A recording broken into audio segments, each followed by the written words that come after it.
Everything you picture when you imagine a medieval battle, the chaos, the clashing swords, thousands dying in brutal combat, almost none of it actually happened that way.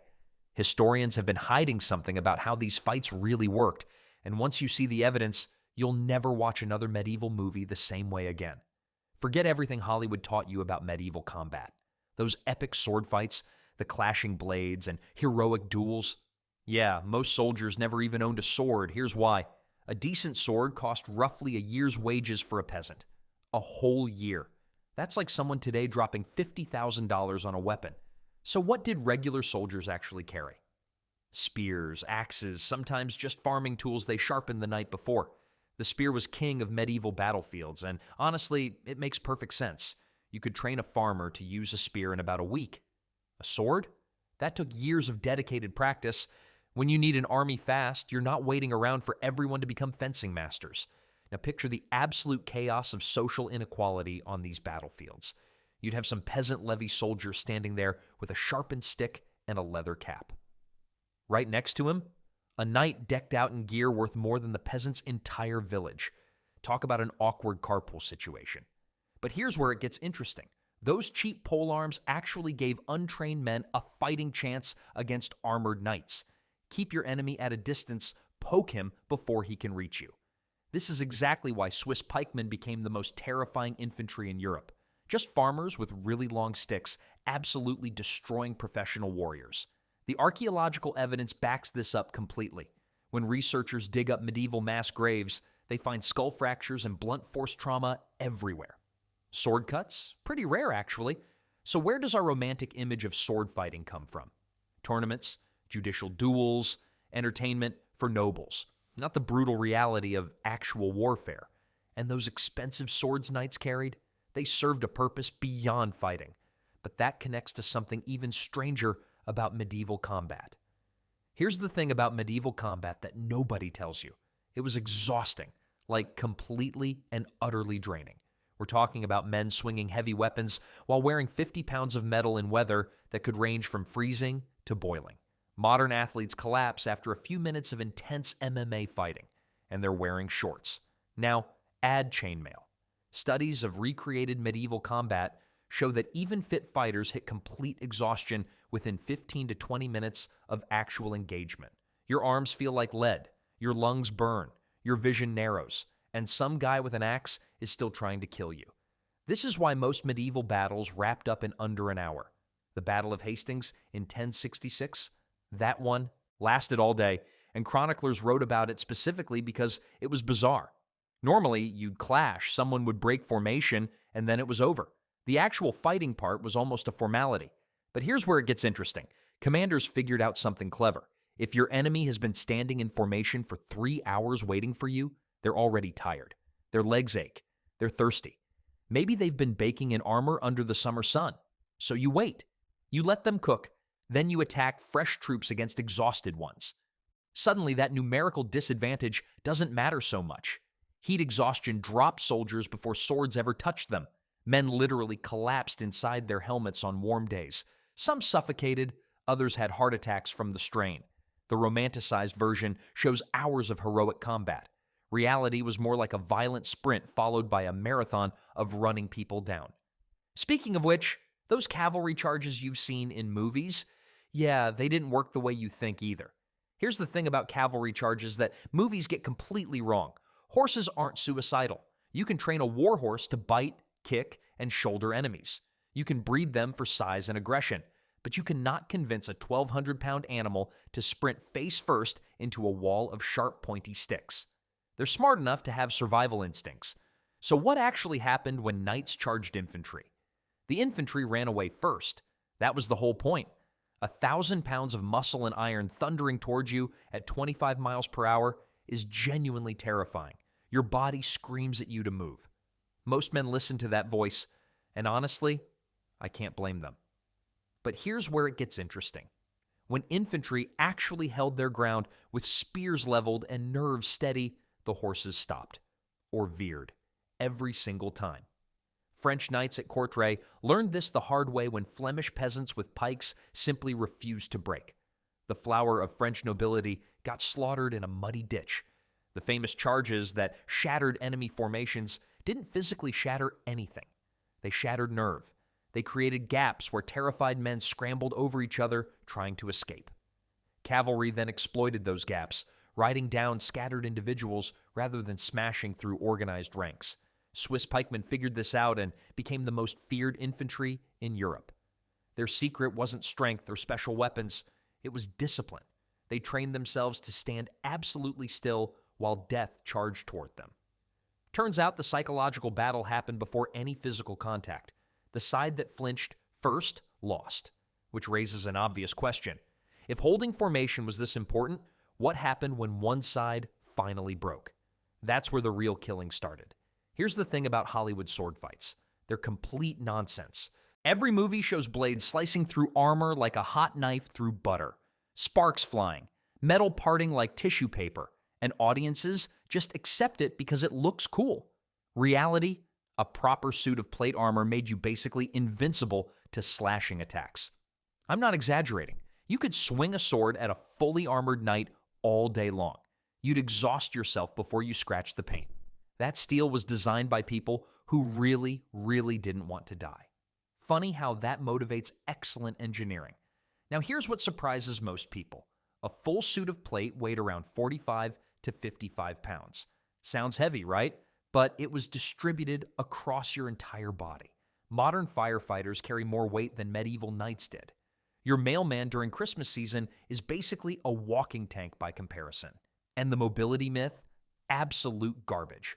Armored men could run, they could jump, they could mount horses without help. There are historical accounts of knights doing somersaults in full plate just to show off. Meanwhile, movies show them getting hoisted onto horses by cranes like helpless metal turtles. So if armor worked this well, how did anyone actually kill these guys? Falls. Exhaustion. Getting knocked down and dogpiled by 5 peasants who'd stabbed through the gaps at your armpits and groin. The weak points were joints and vision slits. That's it. The real enemy wasn't swords. It was heat. Men literally suffocated inside their helmets on warm days. They'd collapse from heat stroke before any enemy touched them. Limited vision meant someone could walk up from your blind spot and introduce a dagger to your armpit. Speaking of things that didn't work like movies show, let's talk about archers. Here's the thing about those legendary English longbowmen at Agincourt. They weren't picking off French knights like some medieval sniper squad. That's Hollywood nonsense. They were artillery, human catapults, meat-powered machine guns. A trained longbowman could loose 10 to 12 arrows per minute. Now multiply that by 5,000 archers standing in formation. That's 50,000 arrows screaming through the air in 60 seconds flat. Nobody's aiming at Jean-Pierre's face. You're just pointing vaguely at that massive blob of Frenchmen and letting physics sort it out. And the weird part is, those arrows rarely killed armored men outright. Plate armor did its job. But here's what arrows actually accomplished. They wounded horses. They hit exposed arms and legs. They forced entire armies to advance with shields up, blind and exhausted before the real fighting even started. The psychological terror was honestly the main weapon. Picture thousands of arrows darkening the sky like an angry cloud with a grudge. Men panicked before a single shaft landed. But here's what movies never mention. The average archer carried 24 arrows. Do the math.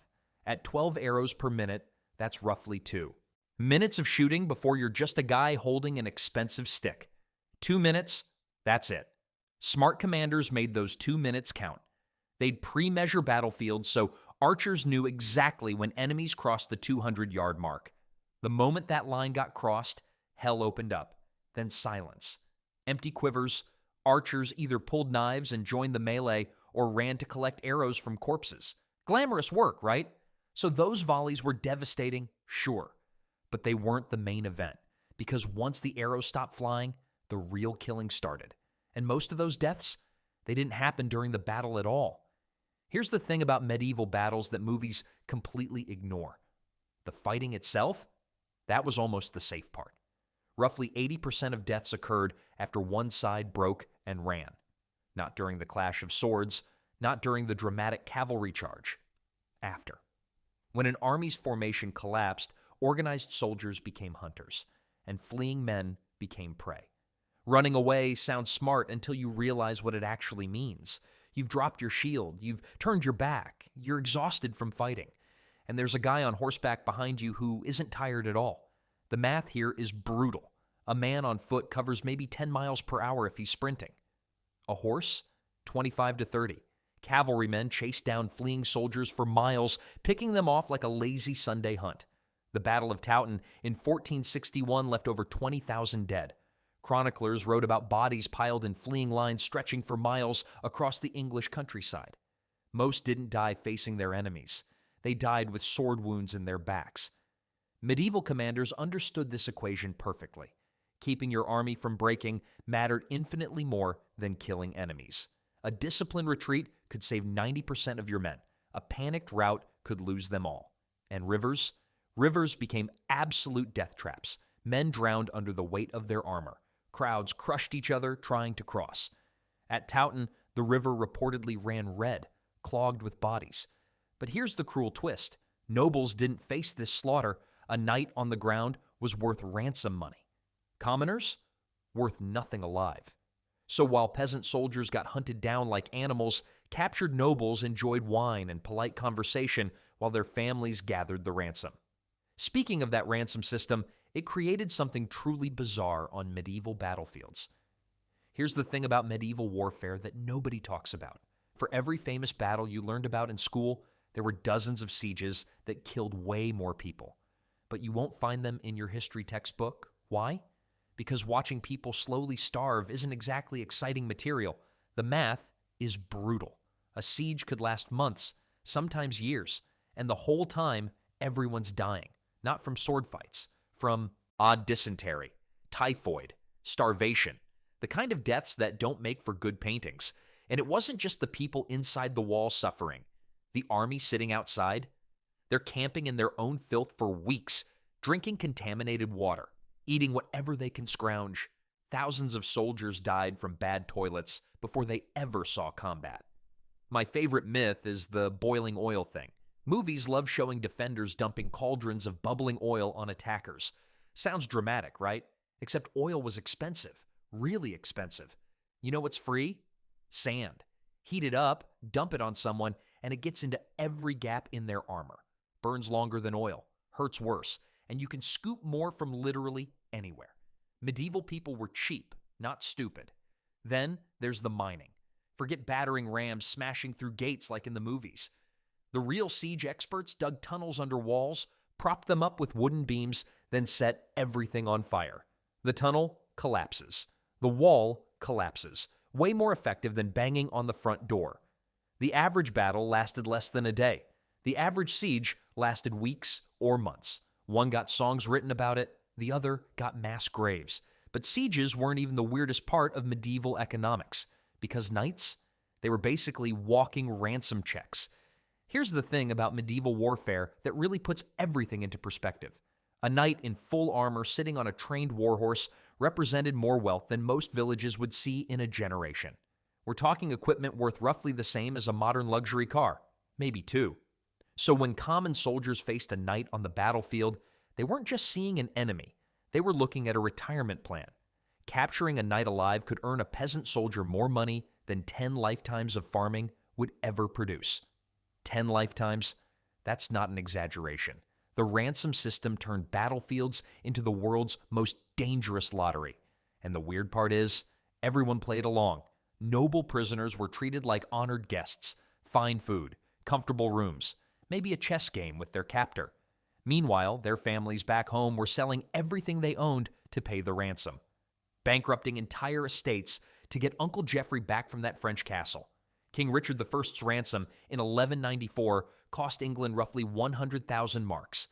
That's enough money to fund a small kingdom for years. The English basically had to pass a special tax just to buy their king back. This created some bizarre battlefield economics. Knights actively sought to capture each other rather than kill. Why destroy something valuable when you could sell it back? But here's the brutal flip side. Common soldiers had zero ransom value. None. Which meant they were killed without hesitation or mercy. A peasant surrendering on the battlefield wasn't a financial opportunity. He was just a problem to eliminate quickly. So noble casualty rates stayed surprisingly low compared to the infantry dying around them. But those primitive medieval armies were actually far more organized than you'd expect. Here's the thing about medieval armies that might surprise you. They weren't mobs of unwashed peasants swinging pitchforks randomly, not even close. By the 1300s, mercenary companies operated like modern corporations. They had contracts, pay schedules, accountants. Some even employed lawyers to negotiate terms. I'm not kidding, actual lawyers in the 1300s.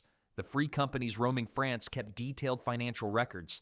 They tracked who was owed what, who showed up for duty, and who deserved bonuses for exceptional work. It's basically medieval HR, except everyone carried swords. And the training? These soldiers drilled constantly. Formation fighting requires everyone moving together. One guy stepping out of line could create a gap that gets everyone killed. So, they practiced. For months, they learned trumpet signals, flag commands, and coordinated maneuvers that would make a marching band jealous. Italian condottieri commanders didn't just fight wars. They wrote tactical manuals. They studied Roman military texts and debated strategy like professors at a university. But here's what really kills the chaotic medieval warfare myth.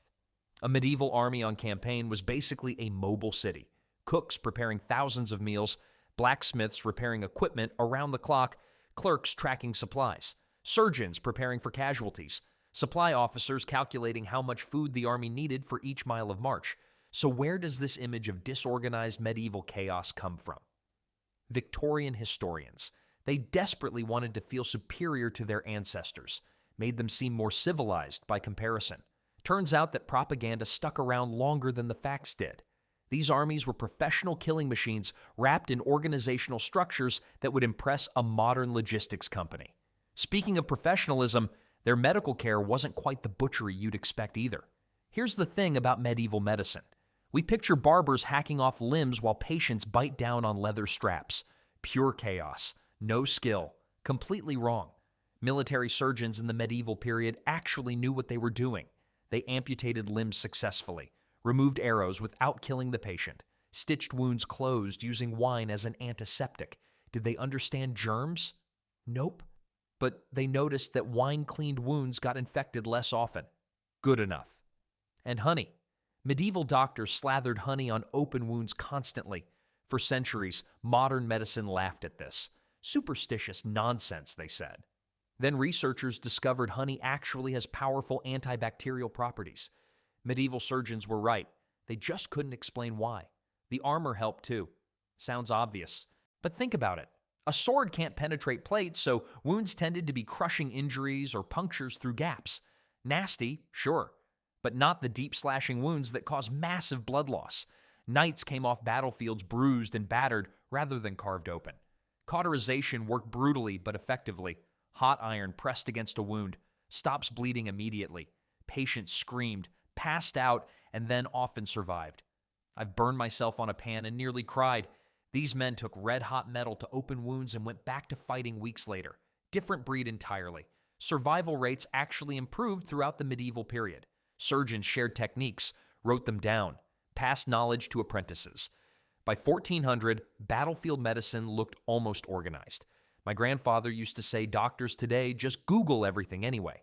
Medieval surgeons had to figure it out through trial and error, with no anesthesia, on conscious patients. But keeping wounded soldiers alive created a different problem entirely. Feeding them. Feeding everyone, actually. And that brings us to why most medieval commanders tried desperately to avoid fighting altogether. Here's the thing about medieval generals that movies never show you. The best commanders spent most of their careers running away from battles. Sounds cowardly, right? It was actually genius. A pitched battle was basically gambling your entire kingdom on a coin flip. One bad decision, one muddy field, one arrow finding your king's eye socket, and suddenly your dynasty ends. Smart leaders understood this math. They avoided fights like I avoid my neighbor's fruitcake at Christmas, so what did they do instead? They burned stuff. Lots of stuff. The French called it chevaucher, which sounds fancy but basically meant let's torch everything and steal everyone's cows.